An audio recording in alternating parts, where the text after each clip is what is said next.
Hello everyone, welcome to Gyanshree classes. So guys, आज की इस वीडियो में मैं आपके साथ बात करने वाली हूँ यूनिवर्सिटी ऑफ इलाहाबाद में जो बम्पर सीट्स आई हैं पीएचडी के लिए। तो चलिए डिस्कस करते हैं यहाँ पर कि किस सब्जेक्ट में कितनी सीट्स हैं। यहाँ पर एग्रीकल्चर में गाइज 2 सीट्स हैं, एग्रीकल्चर केमिस्ट्री में 2 सीट्स हैं, ancient history and culture archaeology में 68 सीट्स हैं, यानी कि काफ़ी ज़्यादा सीट्स हैं यहाँ पे। एंथ्रोपोलॉजी में 3 सीट्स हैं। तो देखिए गाइज, ये कुछ कैंपस में सीट्स हैं, कुछ इलाहाबाद यूनिवर्सिटीज़ में, और ये इसके टोटल अलग अलग कैंपस हैं जो इससे एफिलेटेड है, उन पे भी अभी डिस्कस करूंगी, लेकिन कहाँ कहाँ पे सीट्स हैं उनको देखिए।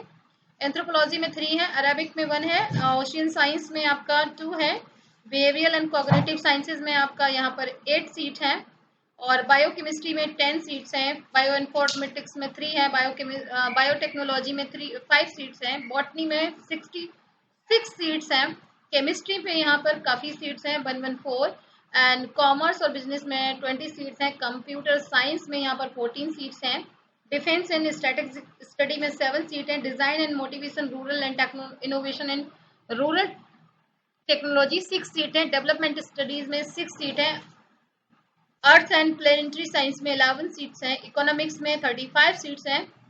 एजुकेशन सब्जेक्ट में गाइस बहुत ज़्यादा सीट्स हैं, आप देख सकते हैं अकेले एयू कैंपस में यहाँ पर काफ़ी सीट्स हैं और टोटल 59 सीट्स हो रही हैं। तो ये एक बहुत बड़ा अपॉर्चुनिटी है एजुकेशन सब्जेक्ट के लिए। और इसके अलावा इलेक्ट्रॉनिक साइंस में, इलेक्ट्रॉनिक एंड कम्युनिकेशन में आपका 31 सीट्स है, इंग्लिश लैंग्वेज में यहाँ पर काफ़ी सीट है 87, इन्वायरमेंटल साइंस में 8 सीट्स हैं, एक्सपेरिमेंटल मिनरोलॉजी में आपका 4 सीट है, फूड एंड न्यूट्रिशन में आपका 5 सीट है, फूड टेक्नोलॉजी में 6 सीट है, फ्रेंच में आपका 2 सीट्स हैं, गांधी एंड पीस एजुकेशन में 4 सीट्स हैं, जर्मन में आपका 2 सीट्स हैं, एंड हिंदी लैंग्वेज में आपका यहाँ पर 67 सीट्स हैं, जो काफ़ी ज़्यादा सीट्स हैं।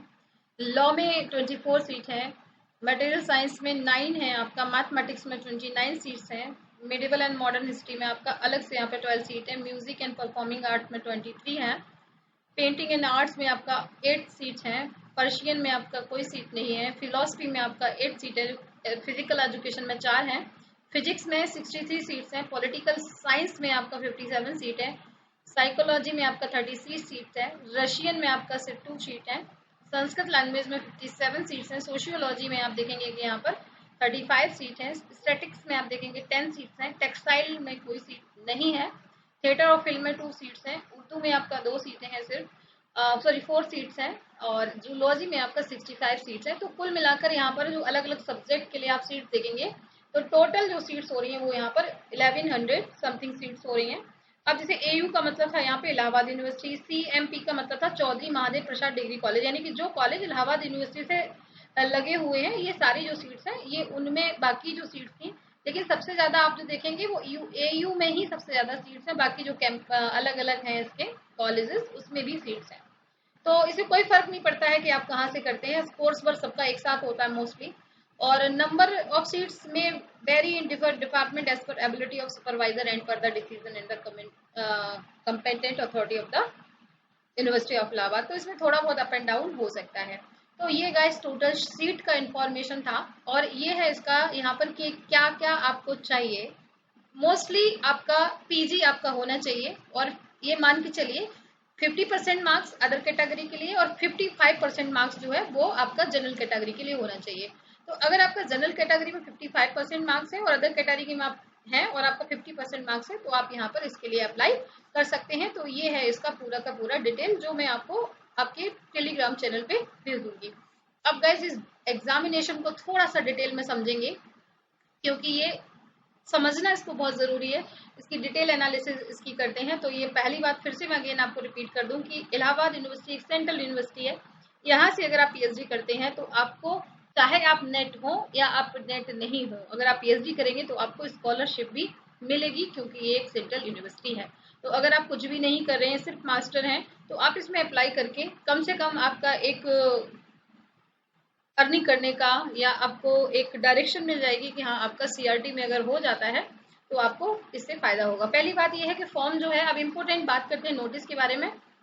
यहाँ पर जो ये फॉर्म है वो ऑनलाइन है, और जो टेस्ट होगा वो ऑफलाइन होगा, प्रयागराज में ही टेस्ट होगा ओनली, और कहीं पे भी इसका टेस्ट नहीं होगा। एक बात। दूसरी बात ये है कि ये जो टेस्ट है वहाँ पे जो एग्जामिनेशन में कम से कम 50% मार्क्स होने चाहिए आपके, तभी आप इसको क्वालिफाई कर पाएंगे।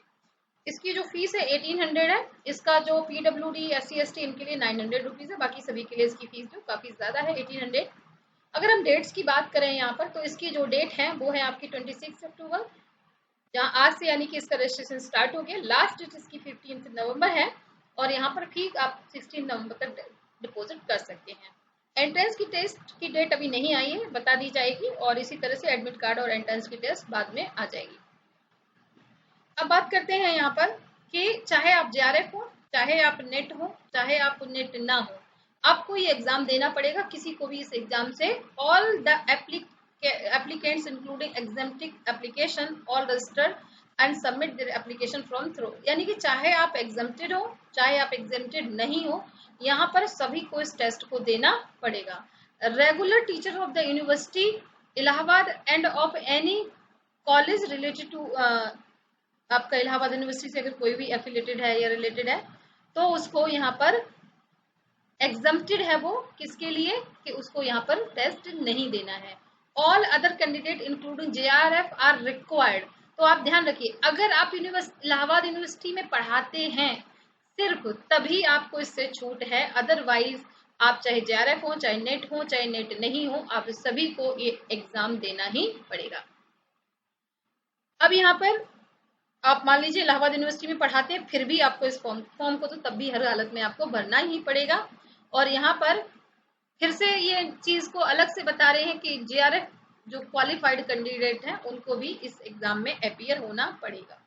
तो इसमें किसी भी तरह की छूट नहीं है। एग्जाम जो होगा वो यहाँ पर 50 क्वेश्चन आएंगे। इस 2 लेवल का एग्जाम है बेसिकली। पहला यहाँ पर आपके 50 क्वेश्चन आएंगे जो 2 मार्क्स का होगा, कोई नेगेटिव मार्किंग नहीं है, जिसमें 100 मार्क्स होंगे। 30 मिनट में ये आपका खत्म हो जाएगा। अब 25 क्वेश्चन यहाँ पे होंगे आपके रिसर्च मेथोडोलॉजी के और 25 क्वेश्चन होंगे सब्जेक्ट के, यानी कि दोनों का जो वेटेज है वो 50-50% है। यहाँ पर उसके बाद लेवल 2 में 10 क्वेश्चन आएंगे शॉर्ट टाइप के, जिनके मार्क्स होंगे 12 हर क्वेश्चन के लिए।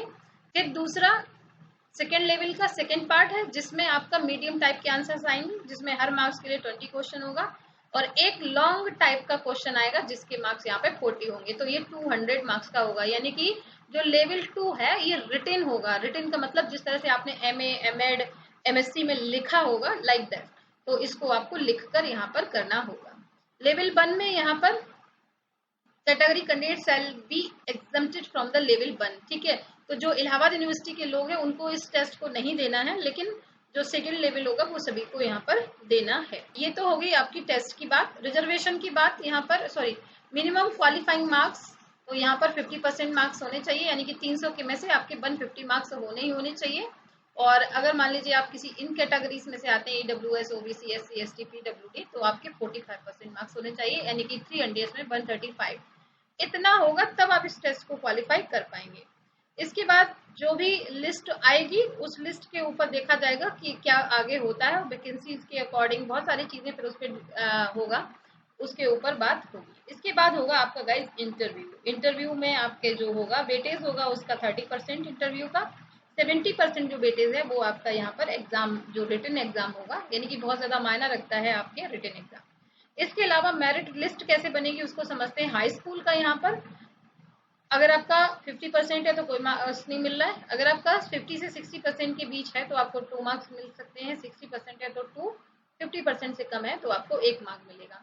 इंटरमीडिएट में आपकी परसेंटेज क्या है, 50 से कम है तो 1 मार्क, 50 से ज्यादा है तो 2, 60 से ज्यादा है तो आपका 3 मार्क्स।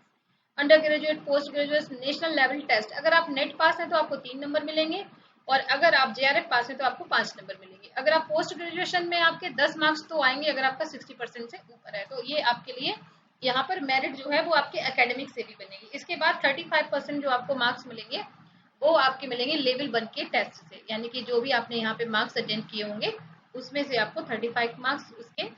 लेवल 2 से यहाँ पर जो इंटरव्यू है उसके 15 मार्क्स, और टोटल जो मार्क्स यहाँ पे बनते हैं आपके 75 मार्क्स बनेंगे।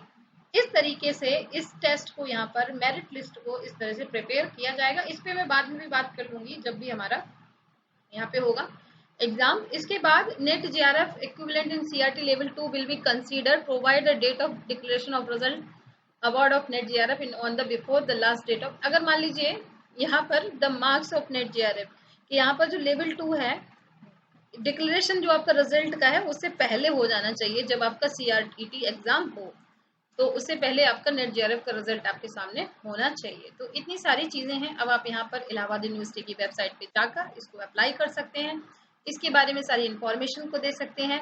इसमें पूरी तरीके से यहाँ पर हर एक एक चीज को बहुत अच्छे से डिफाइन किया गया है और यहाँ पर बताया गया है कि जो मिनिमम ड्यूरेशन होगी 3 इयर्स की PhD की और मैक्सिमम जो ड्यूरेशन होगी वो 6 ईयर होगा और इन तीन साल के अंदर आप अपनी PhD को भी सबमिट कर सकते हैं।